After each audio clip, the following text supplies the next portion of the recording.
I need you to disappear from our family forever. Brad's parents don't understand why there's this random electrician in all the pictures.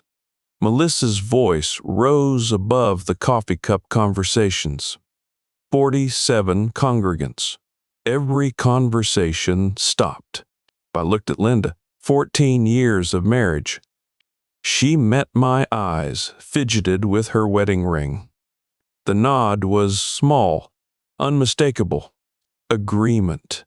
I pushed back from the table. The chair legs scraped linoleum.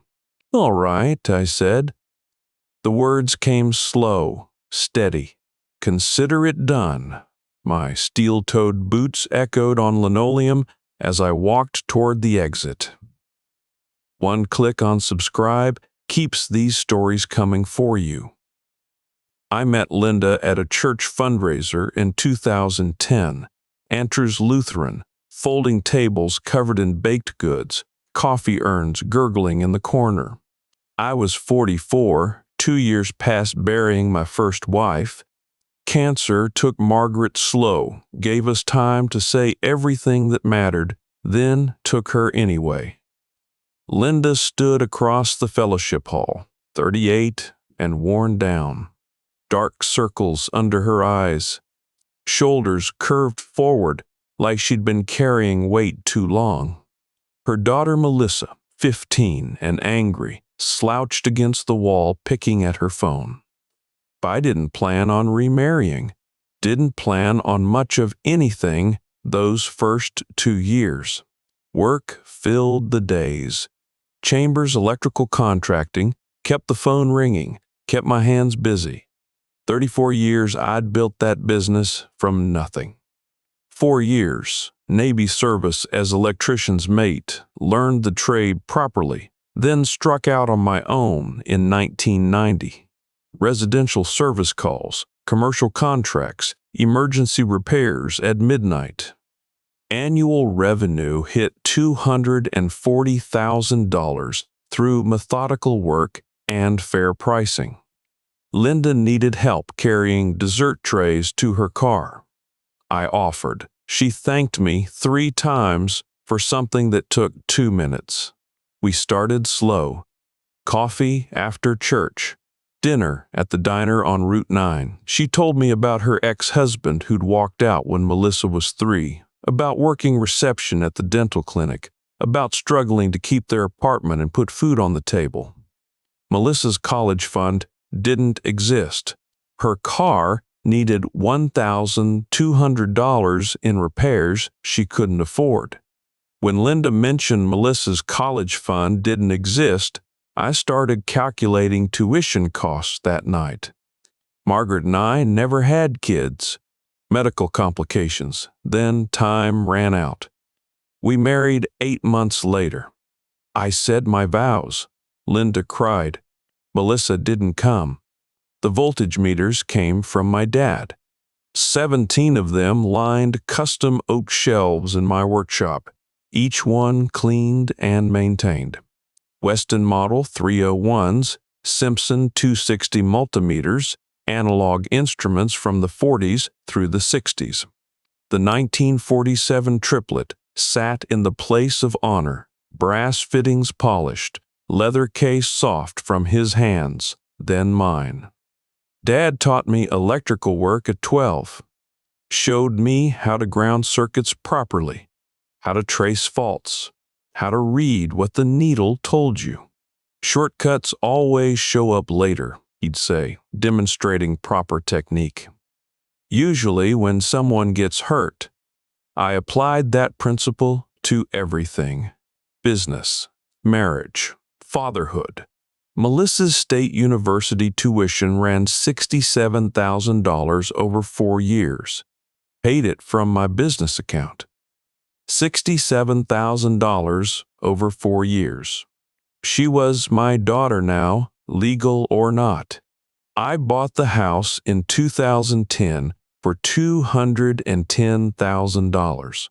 Single-story ranch at 1847 Oakmont Drive. 1,680 square feet, solid bones but outdated systems. Spent 2 years upgrading everything myself. New electrical panel. Whole house surge protection. LED recessed lighting throughout. Finished the basement, built the workshop, installed those custom shelves for Dad's meters. The house was in my name only. FI, a loan requirement. But I thought of it as ours. Married couples share. Current value hit $340,000 according to the county assessor. I'd created something worth keeping, worth passing down. Foundation for a family. Melissa's college graduation came in 2007. May sunshine, outdoor ceremony, rows of folding chairs facing a temporary stage. She walked across in cap and gown, shook the dean's hand, came back to where we stood waiting. Her friends clustered nearby, taking photos. A blonde in Greek letters leaned toward Melissa. "Who's that?" She pointed at me. "My mom's husband," Melissa said. "Not stepfather. My mom's husband." Linda's hand found my arm. "She's just awkward about labels." I nodded, told myself it didn't matter. Consistency would earn recognition eventually. Love and reliability would build bonds stronger than biology. I kept providing, upgraded the house, maintained my meters, cleaned each circuit, grounded each connection. The needles don't lie about what they're measuring. Dad taught me that. I didn't know then how to read the measurements I was getting from my own family. The needles were showing the truth all along. Melissa graduated in 2017. That's when the pattern started, though I didn't see it clearly until the fellowship hall forced recognition. Marketing degree, honors program, job offer from a digital agency before the ceremony ended. She moved into a downtown apartment that cost more per month than Linda's old place had cost for a year. The grammar corrections started at family dinners. I'd mention a job site, say something like, "The client and me reviewed the panel upgrade," and Melissa would interrupt. "The client and I, Frederick," subject of the sentence. Her voice carried that patient tone people use with children. I told myself she was helping me sound more professional. By 2019, Melissa was leaving Nordstrom catalogs on the kitchen counter, pages folded to men's dress shirts. "Just for special occasions," she'd say, glancing at my work shirt. "Brad's firm does these networking things." I drove to Macy's that weekend, bought 2 button-downs, navy and gray, wore them to her promotion celebration and the agency holiday party. After that, the invitations stopped coming. The truck request came in 2020. Melissa had colleagues visiting for a weekend planning retreat. She called Thursday night. "Could you maybe park the work truck somewhere else? Just while they're here. Baby drive Mom's Camry if you need to go out." I parked it 3 blocks away. Walked back in steel-toed boots that scraped concrete with each step, lunch cooler banging against my thigh. My shirt was already sweat-damped from the morning's panel installation. She was 25, image-conscious. Everyone that age cared what their friends thought. I remembered being that way once, before the Navy taught me different priorities. It would pass. I discovered the photo editing by accident. Scrolling through her Instagram, looking at pictures from our 2018 vacation to Myrtle Beach. The post showed Melissa and Linda on the boardwalk, cotton candy and sunset. I'd taken that photo, stood right between them. In her version, I wasn't there. The background stretched seamlessly where I'd been standing. I checked other posts. Christmas morning, 2016. The three of us by the tree, presents I'd wrapped scattered around us. Her edited version showed just her and Linda, the composition tighter, the tree closer. Her high school graduation, 2013. I'd stood beside Linda in the bleachers, watched Melissa cross the stage. The Instagram post cropped at Linda's shoulder. I'd been cut clean out. I sat there staring at my phone for 3 minutes. The coffee in my hand had gone cold. She hadn't just cropped me out. She'd spent time, maybe hours, digitally removing me from her history. I closed the app, set my phone face down on the workbench, picked up a voltage meter, and cleaned the contacts, hands moving through familiar motions, while my mind tried to make the editing mean something other than what it obviously meant. Brad Hayes entered the picture 18 months ago. Melissa brought him to Sunday dinner in September 2022. 32 years old, financial analyst, Patagonia vest over a Brooks Brothers shirt, Rolex Submariner on his wrist. Handshake like he was sealing a transaction. He sat in my chair. "So electrical contracting," Brad said, settling into my seat at the head of the table. "That's interesting. Very hands-on work. Must be different from, strategic planning roles." His smile didn't reach his eyes. "It pays the bills," I said. "I'm sure it does." He accepted the roast Linda passed him. "Melissa mentioned you've been doing this for, 30 years? 34. Wow, that's dedication.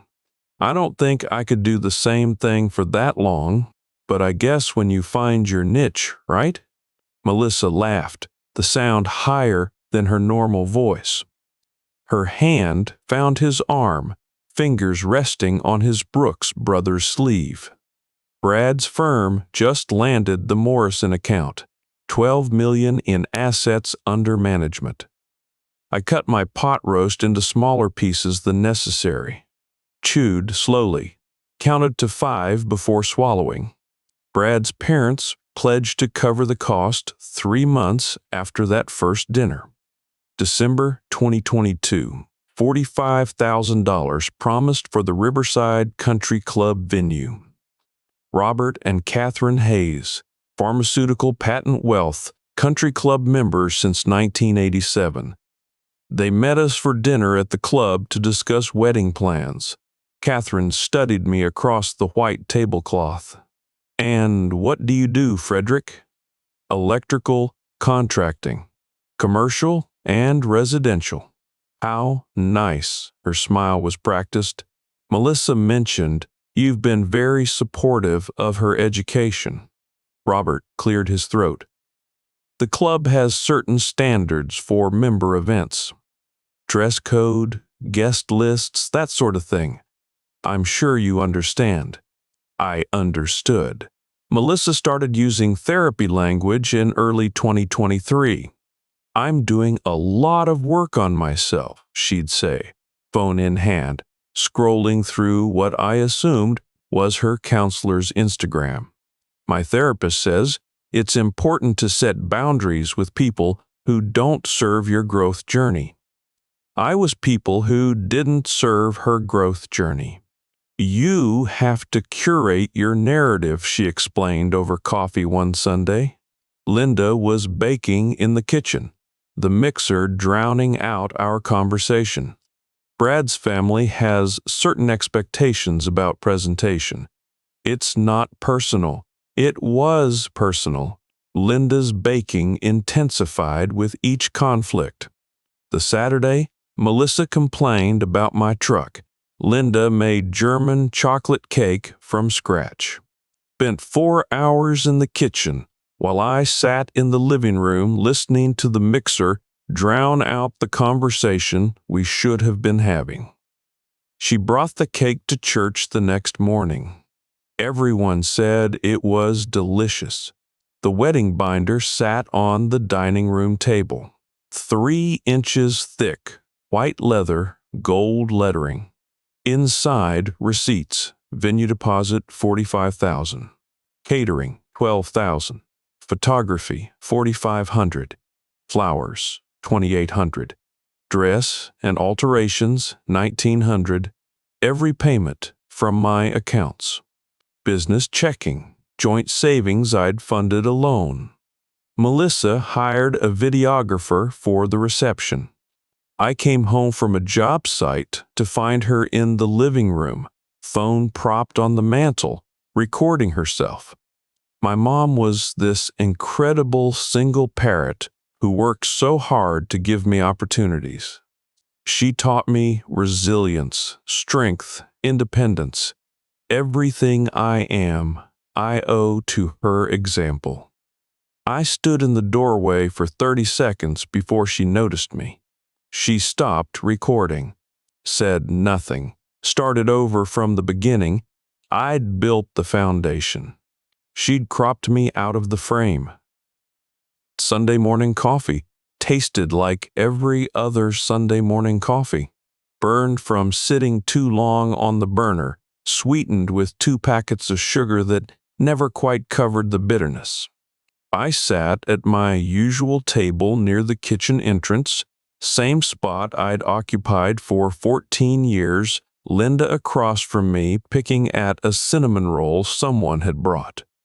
The fellowship hall held 47 people. I'd counted them, church elders at the corner table, young families with restless children. Mike Donovan, 3 tables away with his wife, still in his Sunday shirt and tie. The same faces who'd watched me fix the sanctuary lights at midnight without sending a bill. Melissa entered with Brad at 11:45. I heard her voice before I saw her, that sharp pitch she used when performing Confidence. Designer athleisure wear, blonde highlights catching the fluorescent lights, engagement ring positioned where it would catch maximum attention. Her footsteps clicked across linoleum, sharp and deliberate. Brad's hand rested on her lower back. Patagonia vest over Brooks Brothers shirt. Rolex, visible when he reached to adjust his collar. They were dressed for the country club venue walkthrough scheduled for 2 next Saturday afternoon. Brad's parents were flying in next Saturday afternoon specifically for the final wedding planning meeting. Melissa's eyes found our table. Her smile thinned, the corners pulled tighter. She crossed the fellowship hall in 12 steps. Her voice rose with each one. "Frederick, I'm so glad you're here. I've been meaning to talk to you about something." Conversations around us began to quiet. Coffee cups paused halfway to mouths. "I've been doing a lot of work on myself lately." Her hands gestured, animated, rehearsed. A lot of therapy around family dynamics and healthy boundaries. "My counselor says it's really important to set clear expectations with people in your life." The room had gone completely silent. 47 witnesses. "This is my wedding, my day." Her voice carried to every corner of the fellowship hall. "And I need you to disappear from our family forever." Brad's parents don't understand why there's this random electrician in all the pictures, and honestly, neither do I anymore. The acoustics carried every word to every corner. Someone's fork stopped halfway to their mouth. Mrs. Patterson's hand froze mid-reach for the sugar. The coffee maker gurgled in the corner, the only sound besides Melissa's breathing. I looked at Linda, 14 years of marriage. Her hands fidgeted with her wedding ring, fingers working the band in circles. She avoided my eyes. Then she looked up, met my gaze directly. The nod was small, unmistakable. Agreement. The congregants at the next table saw it. Mike Donovan saw it from 3 tables away, his weathered face registering shock. Melissa's demand I'd half expected. Ungrateful stepdaughter, wanting to erase the blue-collar embarrassment from her Instagram-ready origin story. That hurt, but I could have processed it as daughter's ingratitude, difficult but survivable. Linda's nod was different. That transformed everything. Not difficult daughter, failed marriage. Not private pain, public execution. The fellowship hall I'd maintained for 14 years, where I'd fixed electrical emergencies without charging, where I'd served on building committees and shown up consistently, had just witnessed my wife agree I should disappear forever. Something inside me that had been bending for 14 years finally snapped. Not loud, not dramatic, just broke clean through. I pushed back from the table. The chair legs scraped linoleum, the sound echoing in the silence. My steel-toed boots scraped linoleum with each step, the old job site injury making my right leg drag. 58 years old, calloused hands gripping the table edge, hazel eyes that had read voltage meters for 34 years now, reading something simpler.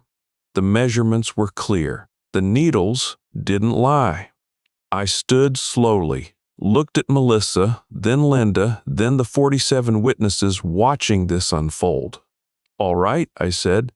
The words came slow, steady, working class, direct. "Consider it done." I limped toward the exit.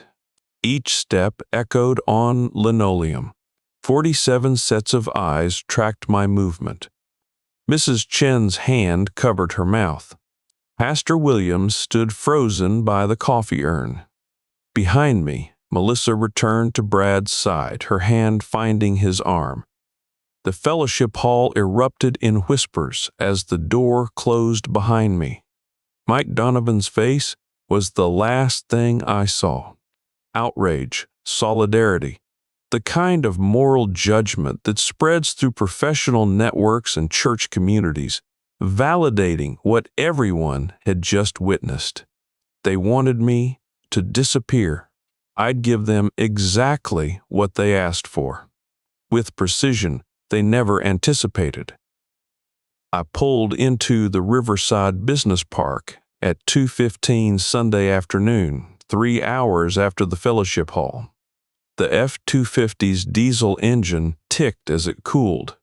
My work truck, the vehicle Melissa found embarrassing enough to ask me to park 3 blocks away when her colleagues visited. The workshop key turned in the lock. 2,400 square feet of organized tool cribs, wire inventory, testing equipment. Fluorescent lights hummed overhead when I flipped the switch. Dad's photograph hung on the wall beside the voltage meters.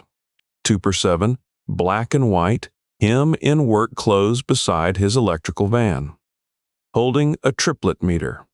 Smiling with quiet pride, I sat at my workbench, the smell of electrical tape and machine oil, pulled out my phone, found Maya Patel's number in my contacts from 2012 when she'd handled the paperwork on my first rental property purchase.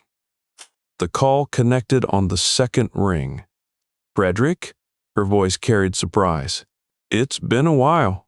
I need to understand my legal position," I said, "regarding property ownership, marriage law, what my wife can and cannot claim."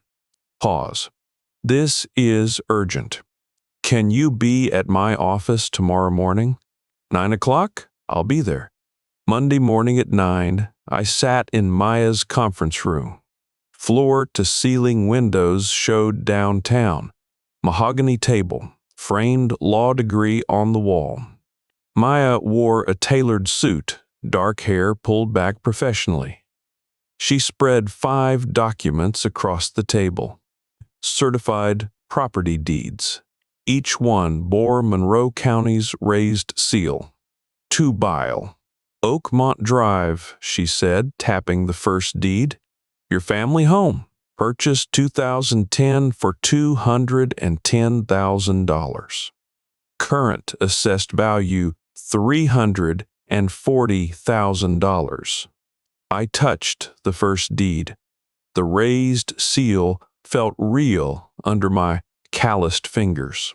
Frederick Allen Chambers. Singular. No Linda. No joint ownership. Just my name. My name appeared on the ownership line. Frederick Allen Chambers. Singular. 418-42,000 Riverside duplex. Purchased 2012, $118,000.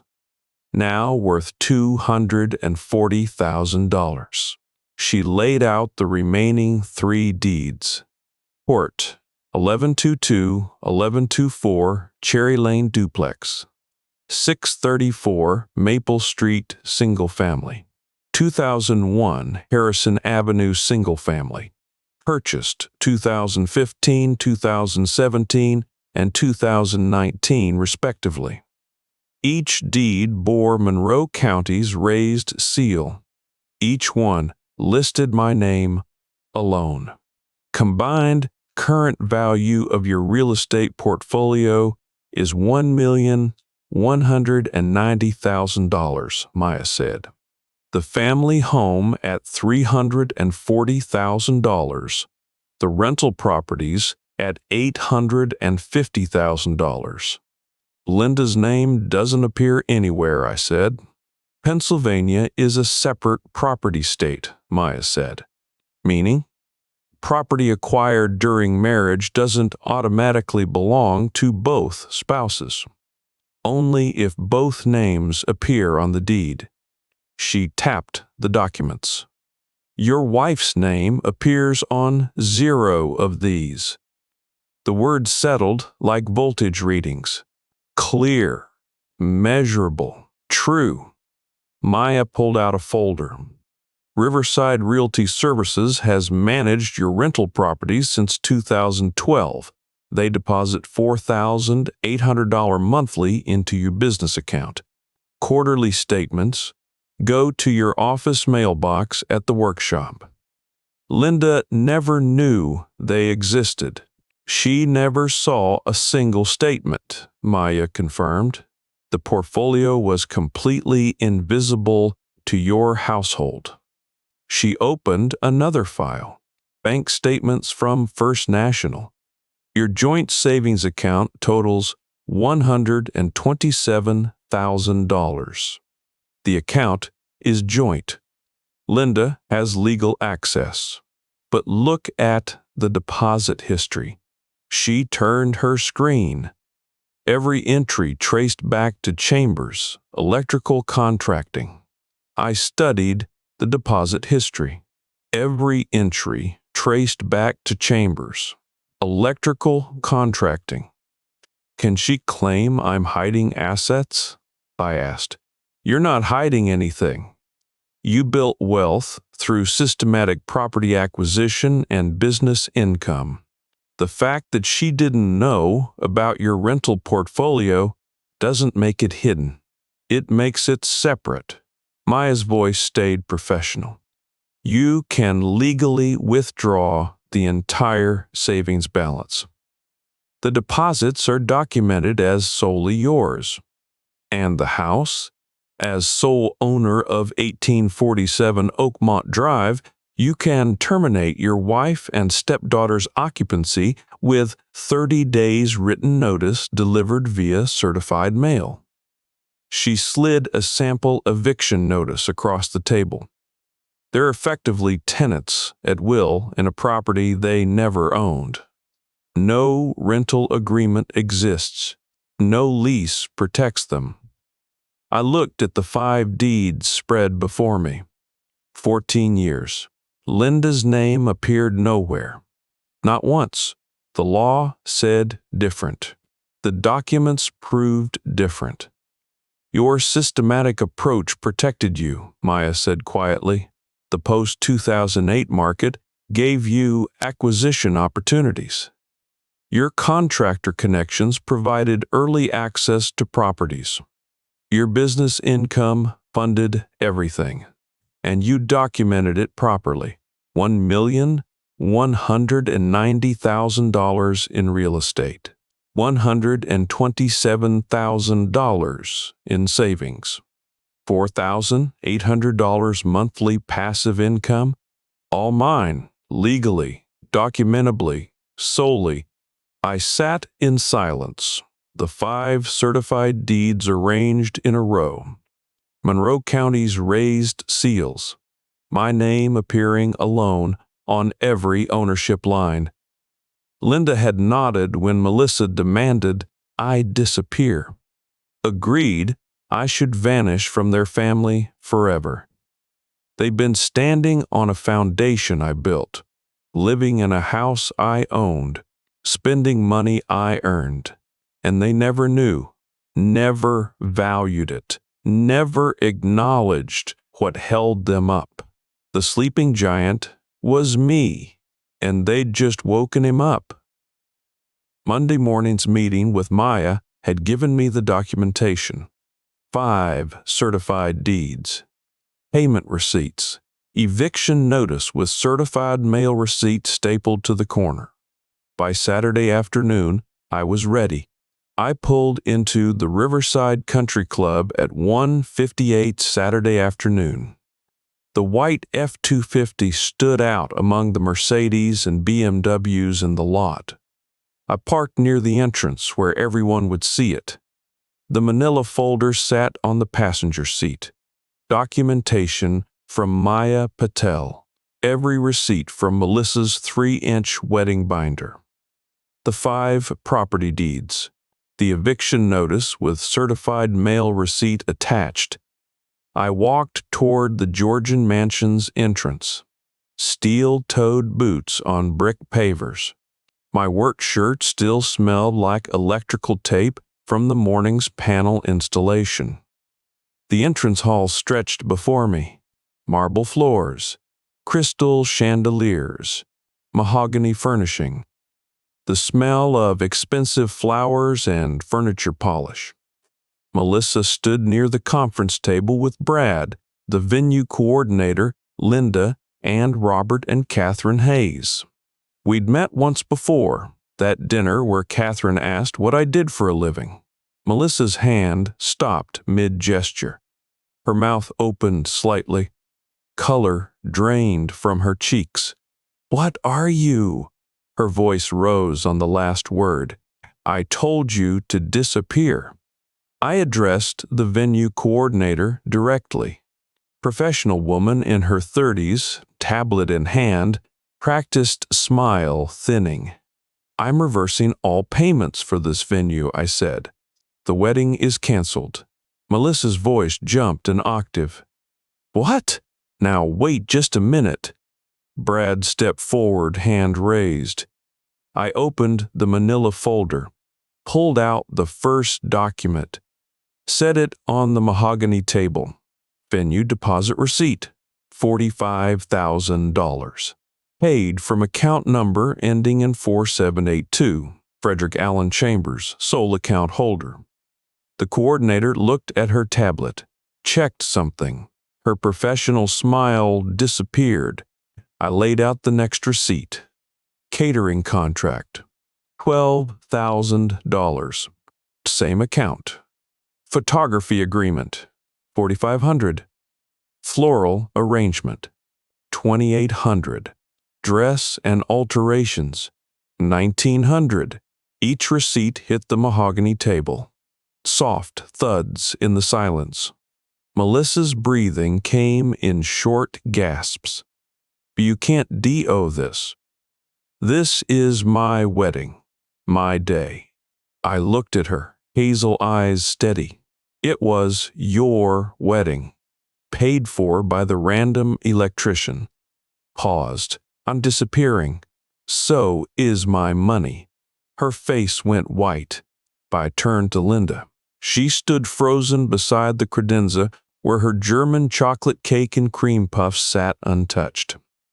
I handed her the eviction notice. Certified mail receipt stapled to the corner. 30 days to vacate 1847 Oakmont Drive, I said. Property you never owned. Her hands shook. The papers rattled. Frederick. The word came out cracked, unsteady. I spread out the remaining documents. 5 property deeds, each with Monroe County's raised seal. Oakmont Drive, purchased 2010 for $210,000. Current value $340,000. Robert Hayes shifted in his chair, his country club composure cracking. 41842 SETI Riverside Duplex. 1122-1124 Cherry Lane Duplex. 634 Maple Street Single Family. 291 Harrison Avenue Single Family. I tapped each deed, Monroe County's raised seal, my name alone on every ownership line. Combined current market value of my real estate portfolio is $1,190,000. Catherine Hayes's hand went to her pearl necklace. These properties generate $4,800 monthly in rental income, I continued. Managed through Riverside Realty Services. Statements sent to my office mailbox. My wife never knew they existed. Brad's mouth had fallen open slightly. Joint savings account totals $127,000. Every deposit from Chambers Electrical Contracting. Pennsylvania is a separate property state. Linda's name appears on 0 property deeds. She has no legal claim despite 14 years of marriage. Robert Hayes stared at the deeds. His jaw worked. No words came. This is? His voice carried disbelief, recalculating. You own all this? I built all this, I said, while being dismissed as the embarrassing blue-collar stepfather. Melissa's voice cracked. Brad, she grabbed his arm. Do something. Please. He said nothing, just stared at the property deed spread before his parents. The venue coordinator cleared her throat. She checked her tablet, nodded slowly, avoided eye contact. I picked up my manila folder. The documentation Maya Patel had prepared stayed on the table. Evidence, proof, truth. Linda still held the eviction notice. The paper shook in her grip.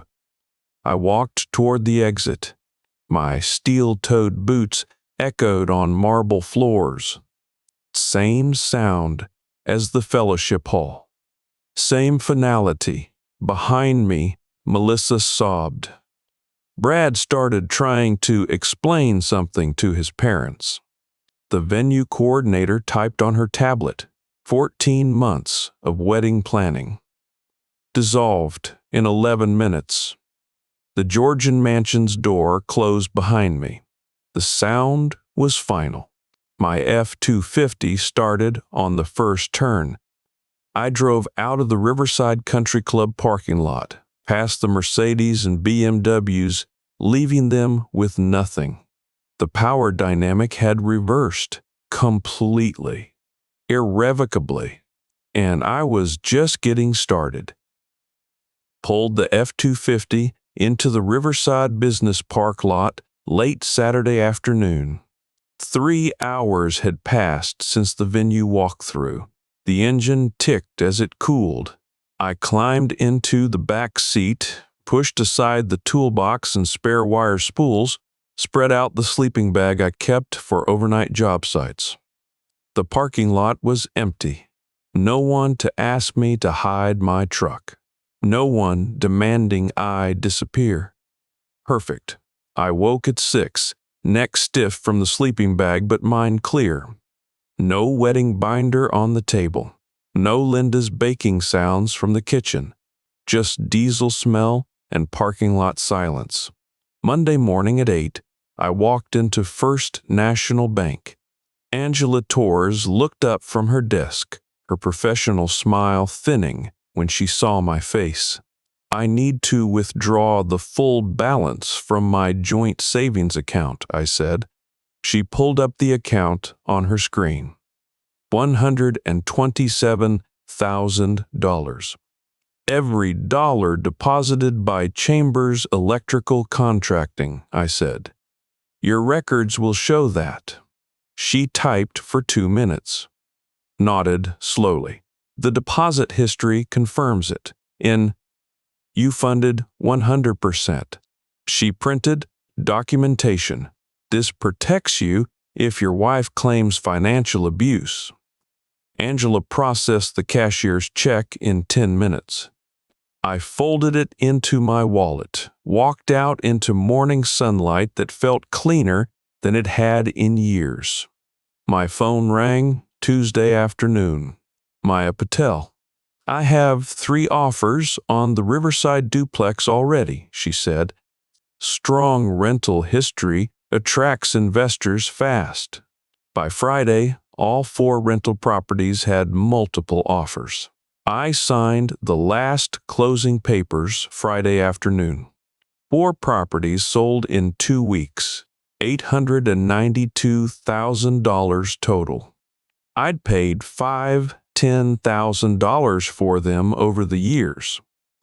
The family home listed Thursday at $340,000. A young couple walked through Saturday morning, the husband pointing at my electrical upgrades. LED recessed lighting, whole house surge protection, updated panel with room for expansion. Whoever did this work knew what they were doing, he told the realtor. They made a full-price offer that afternoon, 9 days from listing to sale. My meticulous craftsmanship would benefit strangers who valued it.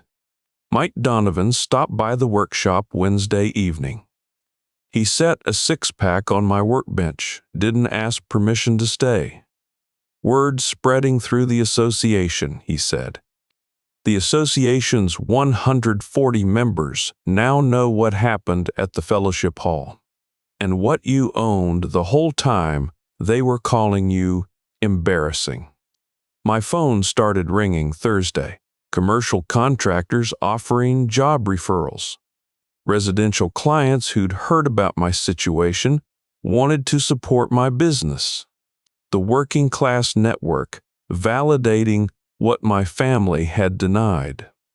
I heard about Melissa through Mike's wife, who heard it from someone at church. Frantic calls to wedding vendors, everyone confirming contracts were in Frederick Chambers' name. Payments reversed. Deposits gone. Her Instagram went dark. Engagement photos deleted. Venue announcements removed. The polished narrative collapsing. Mike called Wednesday. Heard from a guy who works at the country club. Brad's parents demanded he get a prenup. Said they're not funding a wedding for someone who lied about her family. Robert and Catherine Hayes withdrew their $45,000 contribution. Questioned their son's judgment about the woman he'd chosen. During the second week, Linda appeared at St. Andrew's Fellowship Hall every day. 7 German chocolate cakes in 4 days. Elaborate desserts arranged on the same tables where she'd nodded her agreement. The congregation members offered polite sympathy, but their loyalty was clear. 14 years, I'd maintained their building, fixed their emergencies without billing. They remembered. Mrs. Patterson took a slice of cake, thanked Linda quietly, then joined Mike Donovan's table. The conversation shifted to my panel work on the sanctuary, my midnight repairs without billing. Linda stood alone by her desserts. Day 30 arrived on a Tuesday. I signed closing papers in Maya's office at 9 that morning. I shook hands with the young couple buying 1847 Oakmont Drive. They thanked me for the quality work. At 2 that afternoon, sheriff's deputies knocked on the door at 1847 Oakmont Drive. I wasn't there. I was at the workshop, organizing voltage meters. Mike called at 3. "They're loading a truck," he said. Linda's sister drove down from Harrisburg. 2-bedroom apartment, 40 miles away. "Personal belongings only?" I asked. "That's all they're taking. Everything else stayed." The deputies supervised until 4:30, made sure Linda and Melissa left peacefully, took nothing that wasn't theirs. They'd lived under my roof, spent from my accounts, stood on floors I'd rewired myself. Now the house had new owners. The accounts were empty, and I was gone. Loving my revenge so far? Hit like and let me know below. I moved into the Creekside Commons apartment 6 months after the eviction, on a Tuesday in late November. Unit 412, 2 bedrooms, 2 bathrooms, $1,650 monthly. The rent barely touched my investment income from the real estate liquidation. $382,000 profit, now sitting in conservative index funds, generating steady returns. I furnished it in 3 hours. Bed, table, 2 chairs, Dad's framed photograph on the wall beside the window, 3 voltage meters on a shelf, including the 1947 Triplett. 3 voltage meters on a shelf. Dad's photograph. Nothing else needed. I slept through the night for the first time in months. Chambers Electrical Contracting generated $240,000 annually. Same commercial contracts, same residential service calls. The work hadn't changed. My professional reputation hadn't diminished. The Commercial Electrical Contractors Association's 140 members knew what happened at the fellowship hall. Their referrals increased. I started volunteering at Grace Community Church in September. Fixed their sanctuary lights without mentioning my history. The pastor thanked me. Direct appreciation. No drama. Mike Donovan stopped by the workshop every Wednesday. We worked on projects, shared coffee, talked about electrical theory and fishing. 30 years of friendship, deepened by crisis. We didn't talk about Linda or Melissa much, just maintained the connection that mattered. I heard through Mike Donovan, who still attended St. Andrews, that Melissa and Brad postponed their wedding. Brad's parents insisted on a prenuptial agreement, questioned Melissa's judgment, reduced their financial contribution from $45,000 to nothing. The sale document sat in my safe deposit box. The workshop tools hung on their pegboard. My father's photograph on the wall. Everything in its place. The letter arrived on a Thursday. Linda's handwriting on the envelope. Inside, passive voice throughout. Errors were made. Circumstances became complicated. No direct responsibility. I read it once, filed it away, unanswered. I walked to my workshop that evening, needing the familiar comfort of my father's tools. Standing in my workshop now, I held Dad's Triplett. The brass fittings caught afternoon light. The needle rested at 0, waiting to measure truth. Shortcuts always show up later. Usually when someone gets hurt. I'd grounded my family right, built security, provided faithfully, loved consistently. They chose to see me as random electrician rather than foundation. The meter's needle rested at 0, waiting to measure truth, just like the property deeds had measured mine. My worth wasn't diminished by their contempt. I was simply underestimated. And now I'm free.